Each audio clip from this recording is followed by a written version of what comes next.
Good evening, one and all. I want to share with you some important principles about the smart way to lead.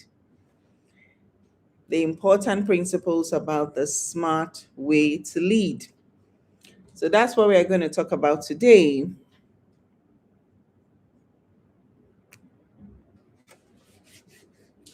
What if you could be able to lead better? What if, as a woman, most of the leadership positions that we get, it turns out that they are usually accidental. A lot of us are in organizations or we decide to start businesses out of necessity for survival. It's not something we thought we naturally had a flair for. So most of us are in that dilemma where we get into leadership accidentally and we are wondering, how do we work it out? How do we lead better? So today I'm going to share with you a smart framework on how to lead better. The leadership model no one told you. It's called the smart way to lead. That's the leadership model no one told you. As somebody that's been a leader for more than 30 years, I am in a vantage position to be able to give you the details and the insights and the principles that you need to be the best leader that you can ever be. And that is why we are here today to share with you the smart way to lead. So, good evening, beautiful people. So, my name is Monfik Ryan Abu. I am a certified leadership and mindset reset coach. I'm an author of the book, The Life Sync Blueprint book. The camera is opposite, so I'm finding it difficult. Okay, let me do this. Okay, yeah. The book, The Life Sync Blueprint book, is right here. Okay, yeah, right here. You can grab a copy. Yeah, one. The Life Sync Blueprint book, and I have several other books that I've authored and co-authored over the years. All right, so I'm the author of the Life Sync Blueprint book, and I've spent 13 years of my life in the banking sector. 5 years out of those 13 years, I was a leader of several people. And I've been in the coaching and mentorship space, training people for more than 20 years. I've trained over 20,000 individuals and multiple organizations. I've seen what happens when women lead, and I've seen what happens when women do not lead. So tonight, I'm going to talk to you about this thing that has been my in my heart for such a long time, something that I've seen over and over again in my coaching practice and in my banking career and in life in general. All right, so the title of this training today here on YouTube is The Smart Way to Lead, the leadership model no one told you about. That's what I want to share with you today. All right, first of all, I would like to tell you a story about how leadership found me. Over 30 years ago, I had to answer the call of leadership because my beloved mother passed away. And I was in a unique position. I had to be a parental figure and a guide to my younger siblings. So that automatically made me a leader, whether I liked it or not. I became a leader at 19 years old. That is when leadership found me. I realized that I had to be a smart leader. Before then, I was very introverted. I was naive. I was awkward. I was shy. I had no iota of self confidence whatsoever. So when leadership found me, I had to learn how to be a leader by just for my own survival. And that's what I've explained before. A lot of women find themselves in leadership by accident. It's not something most of us go about wanting for ourselves. We just stumble into it. So being a leader in just it's just not about titles. That's the first thing you need to be aware of. It's about discovering the smartest way to bring the best out of other people while you are also elevating yourself in the process. So, being a good leader starts with self leadership. You leading yourself, then you can lead others by default. You cannot be a good leader if you are not a good self leader. I've seen so many women shy away from the responsibility of leadership. I have seen many women fail because they are unable to navigate leadership roles alongside their personal lives. That happens because the approach to leadership is usually wrong. So there is a smart way and an optimized way to enable you to lead better as women. And this approach will ensure that you get the best out of your team, your organization, yourself, and it will help you to grow too. So if you are ready, let us go. Let's talk about it. Let me start with some statistics that will shock you.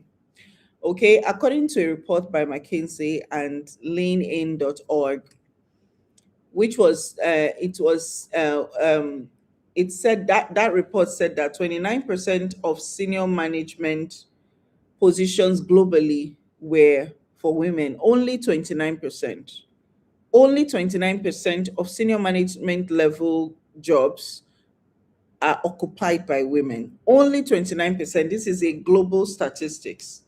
This to me is very, very shocking and is very, very sad because women are born leaders. We are born to lead. By the fact that you are a woman, the kind of things you have to do, from raising children, from being the person that makes the house a home, by being the first lens your children used to see the world, by being the one to groom and mold their character and other things, while also navigating your work, your life, your business, and everything else in between.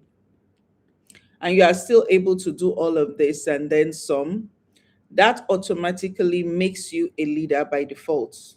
But a lot of us do not know how to consciously become great leaders. We think that we need people's permission to be able to lead.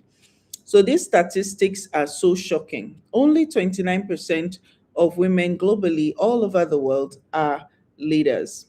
In Nigeria, according to the Nigerian Bureau of Statistics, women hold less than 20% of the leadership positions in the private sector. Only 20% of leadership positions in the private sector are held by women. And in the public sector, it's even worse. That one, there is no, like, it's there's nothing to write home about there. They are always looking for allocations for women, and women never get those allocations. Now, you may ask, why is that? Are women less capable? Are women less educated? Are women less experienced? No, that is not the problem. The problem is that many women shy away from leadership because of the burdens that we carry. Some of us, as soon as we are leaders and we are pregnant, we resign or we ask to be reassigned.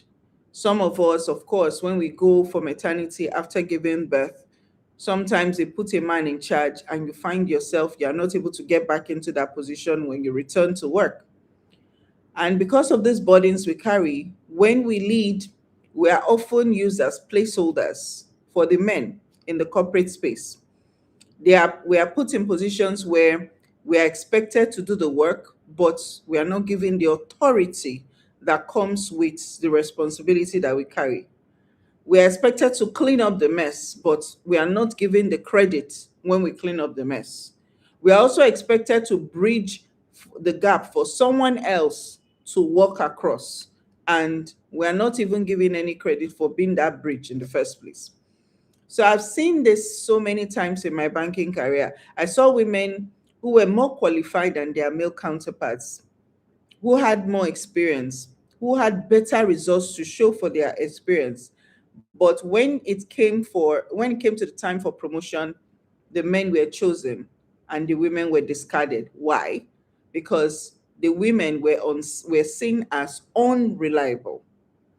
Even I've seen real time somebody in the private sector that is a male was looking for a managerial position to fill a managerial position in his organization. And he said he cannot employ the woman that he interviewed that was so much more qualified because he said before you know now she'll say she wants to do go for school run. Before you know, she'll say she wants to do this. We are seen as unreliable. We are seen as people who would we would leave the job to have children, to give birth to children, or we would not be able to manage the demands of leadership because of family responsibilities. That is how organizations see us, management of organizations see us, be it in the public sector or in the private sector.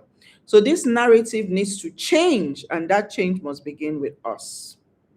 So I have seen so many brilliant women who would not apply for leadership roles because they were scared that they could not handle it with motherhood.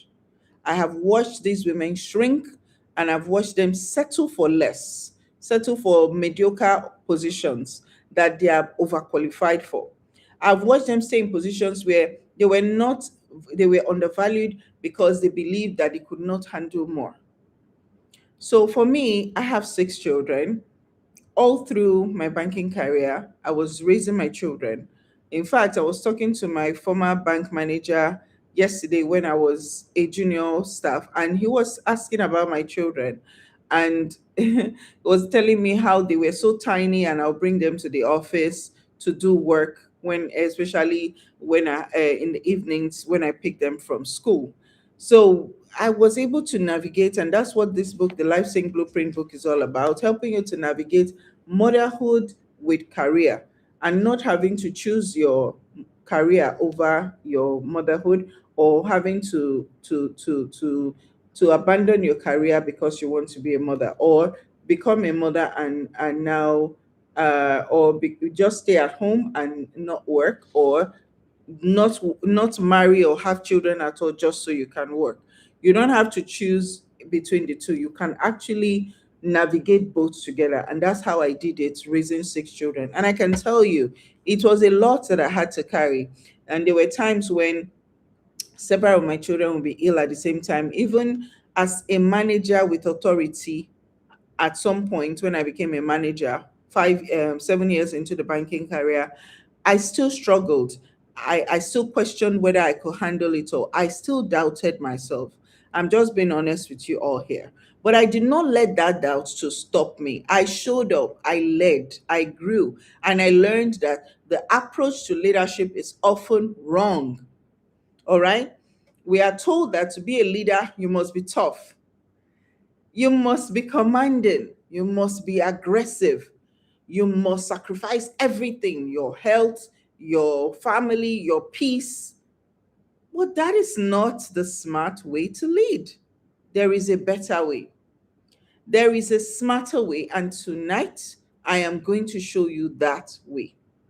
But before I show you that way, let me ask you something. What do you think when you hear the word leadership? What resonates in your mind when you hear the word leadership? Do you think of a big title, a corner office, a long list of people to report to you?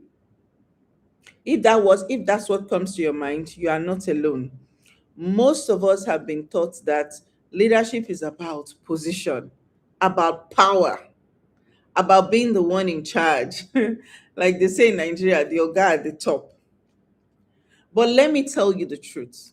Leadership is not a title, it is not a position, it is not about being above other people. True leadership is about bringing the best out of other people. It is about influence. It is about impact. It is about serving the people you lead so that they can become the best version of themselves because of you. That's what true leadership is about. I've seen women lead beautifully without any title at all. I have seen women in their homes, leading in their homes. You are the leader in your house. There is nothing that happens in your house without your say so. From what happens in the kitchen to what happens in the living room to what happens in the bedroom. Every room in your house is under your supervision, and every human being in those rooms is under your supervision. That already makes you a leader because you're a woman. So I've seen women in their homes, in their communities as well. A lot of us, like my beloved mother, she was a leader in my community. She used to do so many things for the community. She was highly respected. Then also, you now bring that attitude of leadership into the workspaces as well. So women who do not have a corner office are also leaders. Women who do not have fancy titles are leaders. They have influence. People listen to them, people respect them, people follow them not because they have to, but because they want to, because of what they represent and the way they make people feel. People will look up to them and want to just follow their lead, as it were. That is what real leadership is all about. Because on the flip side, I've also seen people who have all the titles in the world. They are managers, they are directors, they are board members, they are CEOs, but nobody respects them. Nobody wants to follow them. Their team performs very poorly. People leave their employment in droves. People get disengaged. People just stop caring. So the question is not, do you have a title? The question is, are you leading in a way that actually works? That is the question. Are you leading in a way that actually works? So that is what I want to expand on tonight.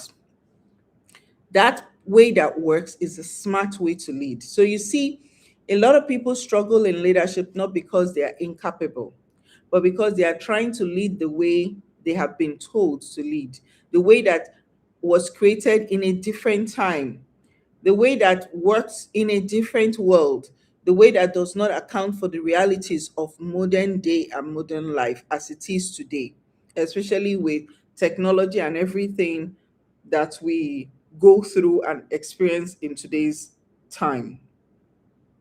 So, the previous time does not work for many of us today. It does not account for the fact that we have multiple responsibilities, that we have children, that we have marriages, that we have businesses, that we have our health to protect, that we have ourselves to take care of.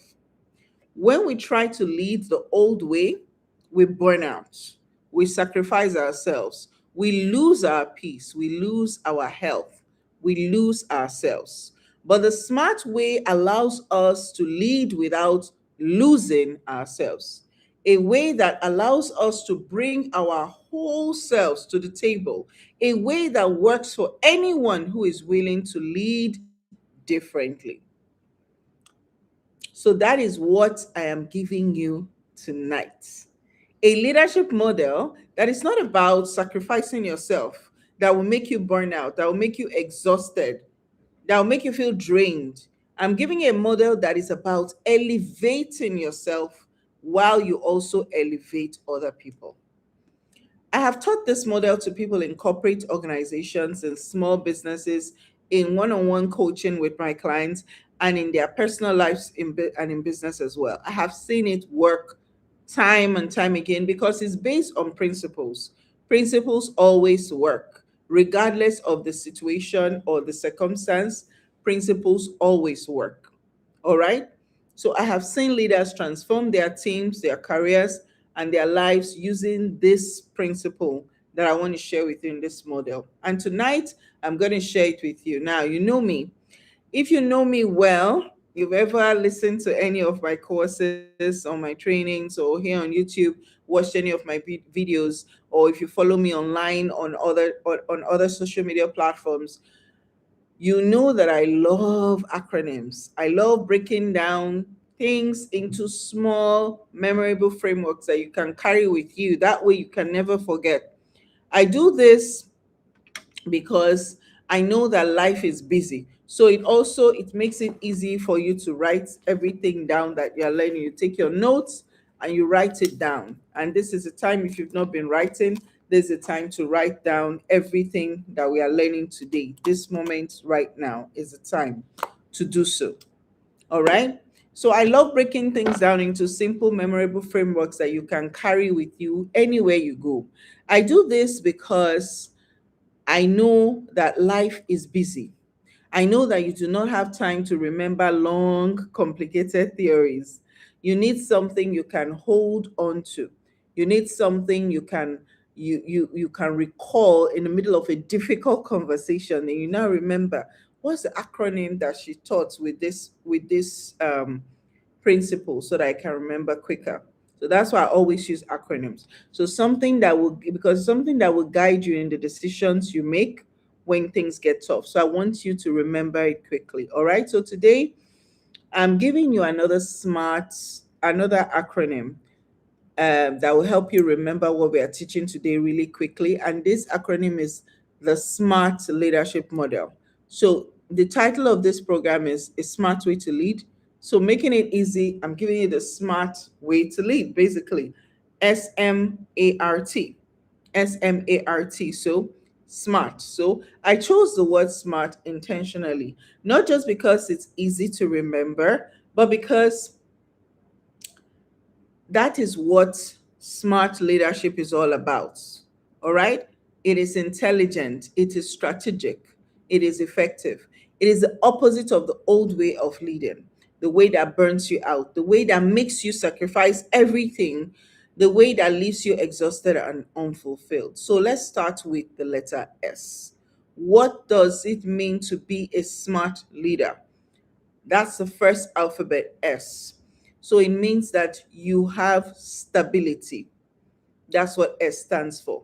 Stability is basically you providing consistency and reliability during challenges. So today was a very challenging day. This class should have started an hour early, but regardless, I'm going to be consistent, may have started late, but I'm going to focus on the deliverable, be intentional, be stable. I didn't not allow the stress of today to wear me down. The things that happened today were completely going against the entire plan I had for the day. In fact, I didn't get a lot done because of all the different different unforeseen circumstances that I had to endure. But I pushed through them with stability. All right. I led my team through it. I led my family through it. And I'm here doing this smart leadership training despite how challenging the day is. So, stability means that you can provide consistency and still be reliable even when things are challenging. That's what makes you a smart leader. Because if you're not a smart leader, once there's a challenge, you fall short, you burn out, you get confused, you get frustrated, and you give up. But you need to be stable in the midst of challenges. It is because it means that you are a kind of person your team can count on, even when things are falling apart. Now, I know that many of you are thinking, so I'm saying this, how can I be stable when I have a million things going on? How can I be stable when I have children at home, a husband who needs attention, a job that is demanding, and a team that is looking for me for direction? That is the story of my life every single day. I never have one thing I could focus on in the day. If I schedule 6 things I want to achieve today, I promise you, I will get 20 other things that will come to distract each of those 6 things I wanted to. That will be like trying to counter those 6 things so that I won't get to do them. And other responsibilities that will weigh me down, other eventualities that I did not see coming, but I remain stable. I remain cool like water. I remain calm in the face of storms because that's the only way you can pull through as a smart leader. The reality of every woman's life is that everything is demanding your attention. And that is why many women struggle to maintain stability in leadership. But I'm telling you, the demands of marriage and motherhood, sometimes it pulls a lot of us in different directions and different places. And that's a fact. We are expected to be everything to everyone, but that makes it difficult. And that makes it difficult to be consistent and reliable in our leadership roles. So if this is happening to you, like it's happened to me multiple times, including today, now, my question is, what I want to help you with today to give you real solution, and I'm going deep with this class today for you to really see what the way forward is, not just talk about it, but actually give you the real solutions to be able to overcome it. So, how do you maintain stability as a leader and a woman? Now, these are the real solutions. What you can do. Number one, you need to create systems, right? You do not rely on your memory or your ability or your energy. You have to create systems that help you manage your responsibility. In my home, I have my help. The other day, she was ill. We already have a system and things she does, how she should do them, what should be where. So she was ill. We're still able to run our system whether she was around or not.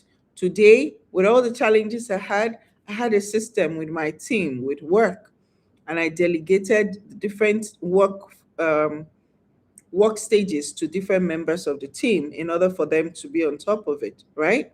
So you need to automate things. You need to automate your schedule. You need to create a routine.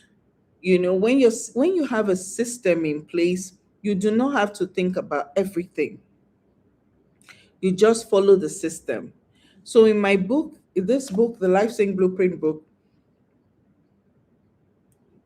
I talk about extensively about how you can create systems that will give you freedom. So for me, I always I might be it might be overwhelming for the moment, but once I activate my system, I just feel free. It may be delayed though. What I want to do may be delayed, but it won't be denied. I'm going to get to the finish line of where I'm going, regardless, right? You can read more about how to do it in this book, the Life Sync Blueprint book. You can read more about it. So the second thing you need to do, number one, is system, so you can stay stable in your leadership as a smart leader. The next thing is you need to delegate. You need to realize you cannot do everything yourself. I lived abroad for a very significant point in my life. And what I discovered there is everything is DIY, do it yourself. And it's easy to have a meltdown when you take that quite literally. So a lot of women think their children are too young to do laundry, to wash the dishes, to take care of their younger siblings. So you have your own home-based business and you spend half the time cleaning after your children. Instead of delegating certain tasks to certain children, children are smarter than you think. They are more capable than you think. They are even more resilient than most of us adults. So you need to even delegate to your children. Delegation is not a sign of weakness, it is a sign of intelligence. It is a sign that you understand your capacity, that everybody has a capacity.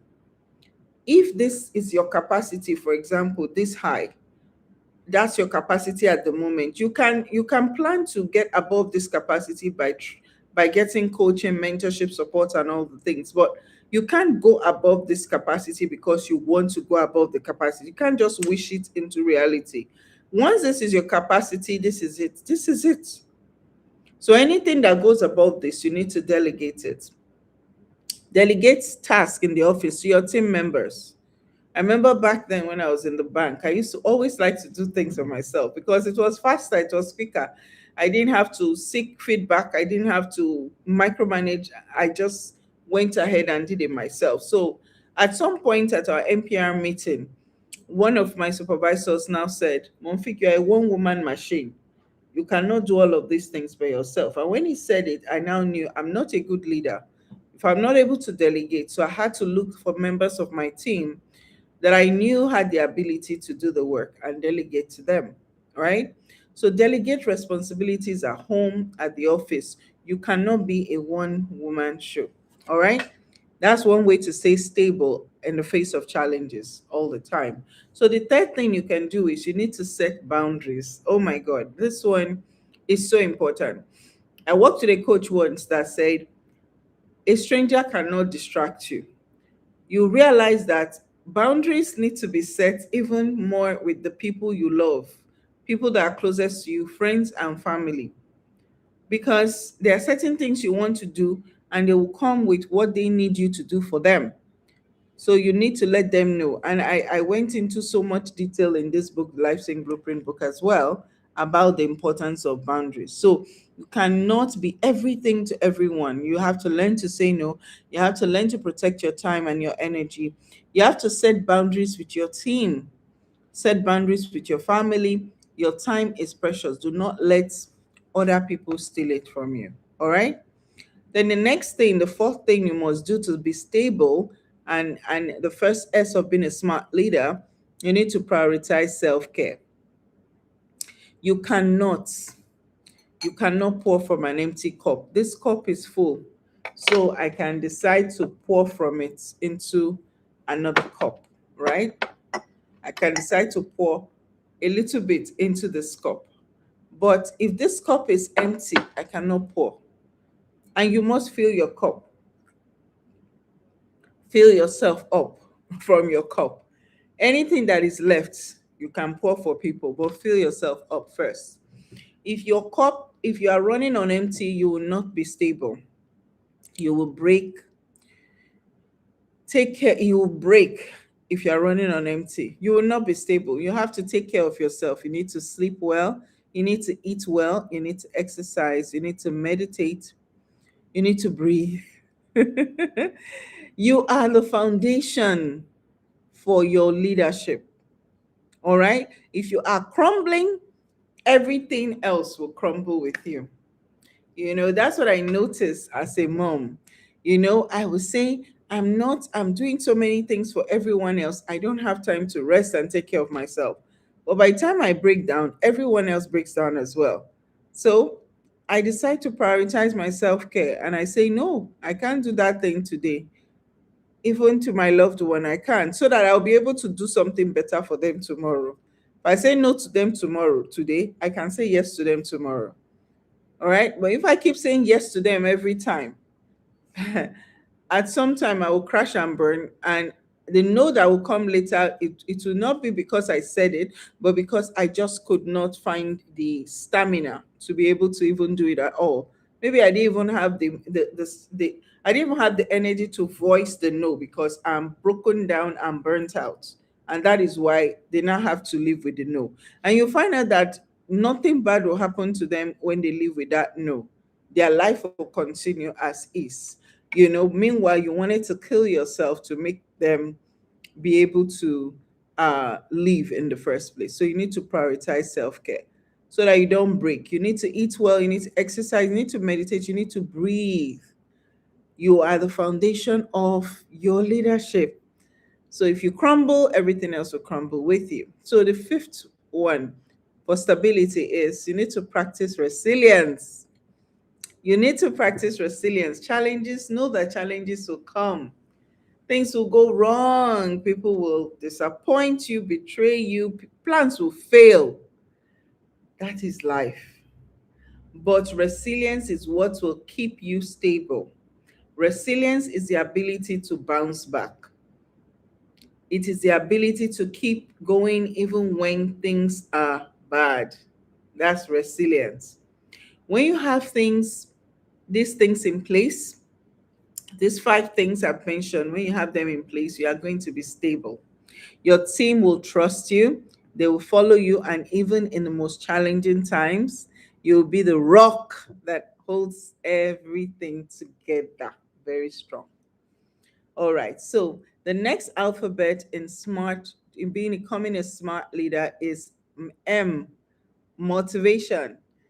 And motivation is basically the ability to inspire other people to perform at their best. It is about creating an environment, an atmosphere where people want to give their best, not because they have to, but because they are inspired to.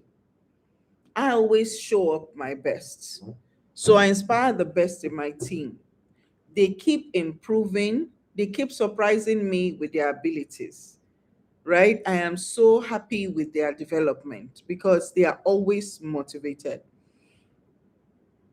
So let me tell you a story. When I was a bank manager, I had a team of people who worked under me. Some of them performed exceptionally, but some of them were struggling. So I learned very quickly that the way I treated them would determine how they performed. So now, as a business consultant, coach, and author, my team now they are highly motivated. But I had to learn when I was in the bank to improve on my leadership skills, and that is why my team now they are always motivated. So back then in the bank, if I were to shout or raise my voice to any team member, they will shut down. If I ignored them, they will stop caring. If I were to criticize them without encouraging them, they would lose confidence. These are the things I noticed. So I decided to always motivate them because I knew that if I encouraged them, showed them showed them that I believed in them, they would move mountains. And they did. And at some point, my I was able to produce other managers that now became my own comrades as managers, in the bank then. So this is the power of motivation. So a lot of leaders make the mistake of trying to motivate people through fear.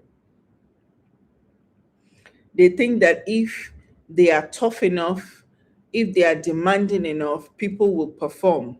But that is not motivation. That is intimidation. And intimidation does not create loyalty, it creates resentment. Motivation is more about connectivity, connection. It is about understanding which drives your team members and helps them to achieve the goals you people set for your organization. So it's about recognizing their efforts and celebrating their wins. It's also about you creating a culture where people feel valued and appreciated. So the next alphabet in smart leadership is A, letter A. And I love that so much.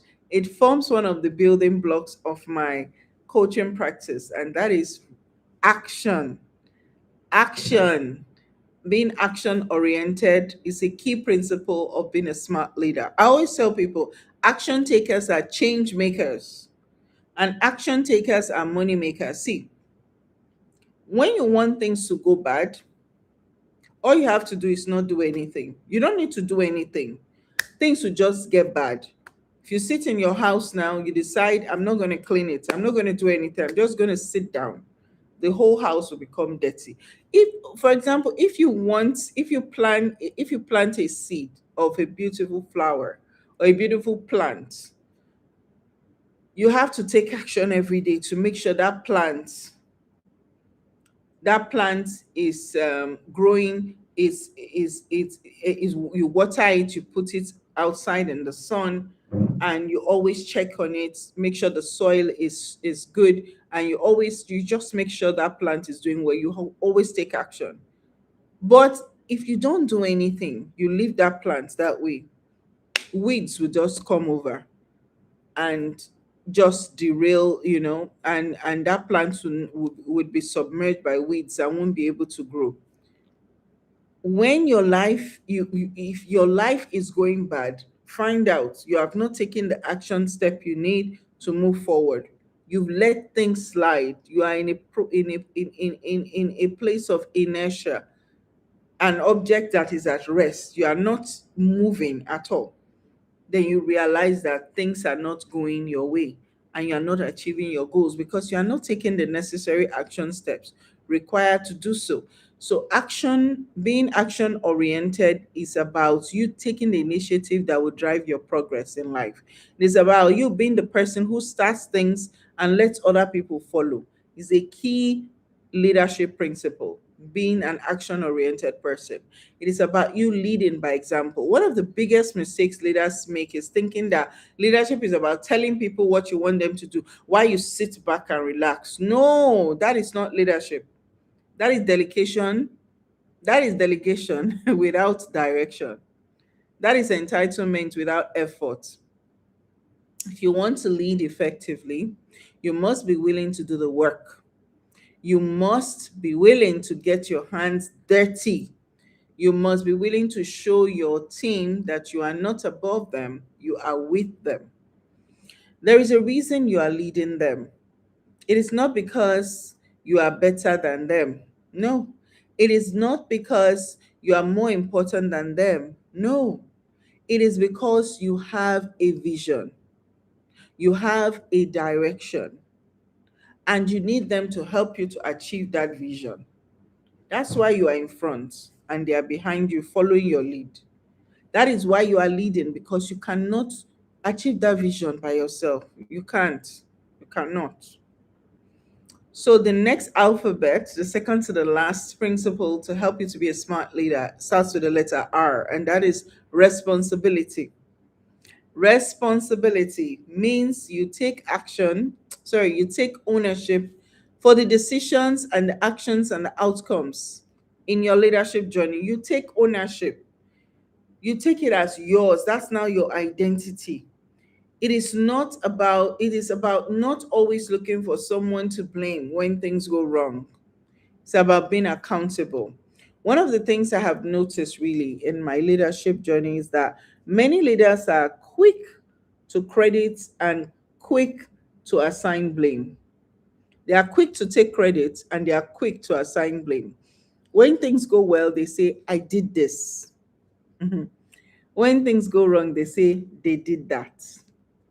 That is not responsibility. That is self preservation. And it is not leadership. A true leader takes responsibility for everything that happens under their watch, the good, the bad, and the ugly. They do not make mistakes, they do not point fingers. A good leader owns it, takes ownership, and then fixes it. When you take responsibility, your team respects you, they trust you, they know that you will not throw them under the bus. They know that you will support them. They know that you are in it with them. So, finally, the last step to help you to be a smart leader is T, transformation. How you drive positive change and growth. That's what transformation is, driving positive change and growth. It is about you always looking for ways to optimize processes, to get better, to become more, to change from where you are now to another form of yourself, a better version of yourself. A leader who is not looking for ways to improve is a leader who is failing. Transformation is not a one time event, it is a continuous process. It is about asking yourself, how can we do it better? How can we grow? How can we make a greater impact? So, if your team members need training, train them. And that's the biggest thing. A lot of women will ask me, when I finish training them, what if they leave me? That's fine. Train the next people. Train them. If they need support, support them. If the system needs to be overhauled, overhaul it. Do not wait for things to go bad before you fix them. Be proactive. Look for ways to improve before problems arise. Now, here are some real solutions that will help you to drive transformation as a leader, because this transformational piece, we need to dig deep into it a little bit. First, you must have a vision. You need to know where you are going as a leader. You need to know what you want to achieve. You need to understand your why behind that what that you want to achieve. You need to share that vision with your team. And when people know that, because when people know their destination, they can help you go there. It can help you get there faster. That's number one. Number two, you need to create a culture of continuous improvement. So you need to encourage your team to share ideas, encourage them to challenge status quo, encourage them to look for better ways of doing things. So if this way is not working, you can try another way. Thirdly, you need to invest in development, personal development, professional development. You need to train your team. You need to also mentor them. You need to coach them. You need to give them the tools they need to succeed. When your team grows, you grow. And fourth, you need to be open to change. So do not get stuck in your old ways. Be willing to try new things. Be willing to pivot when necessary. Change is the only constant. And finally, you need to measure progress. Okay? Track your results. Celebrate your wins. Learn from your losses. When you measure progress, You can see what is working and what is not working. All right. So, transformation is not easy at all, but it requires effort, it requires courage, and it requires a willingness to let go of the old and embrace the new. But it is the only way to grow. It's the only way to scale. It's the only way to change. It's the only way to have momentum. It is the only way to make a lasting impact and have sustainability in your business. When you drive transformation, your team becomes better, your organization becomes better, you become better, and the world becomes better as well. So in conclusion, I would say this: you have everything it takes to lead. You have what it takes to be stable. You have what it takes to motivate other people, to take action as well, and be responsible. And you also have what it takes to drive transformation. So do not let fear to hold you back. Do not let the opinions of others hold you back. Do not let the demands of life hold you back. You were born to lead, especially since you're a woman. You were born to make an impact. You were born to be the woman who changes generations. Now go out there and lead. Lead with stability, lead with motivation, lead with action, and lead with responsibility and transformation. That is a smart way to lead. So I want to thank you so much for joining me tonight. If this inspired you, share, like, subscribe to this channel. Stay inspired always and know that the right mindset is the reset you need for success.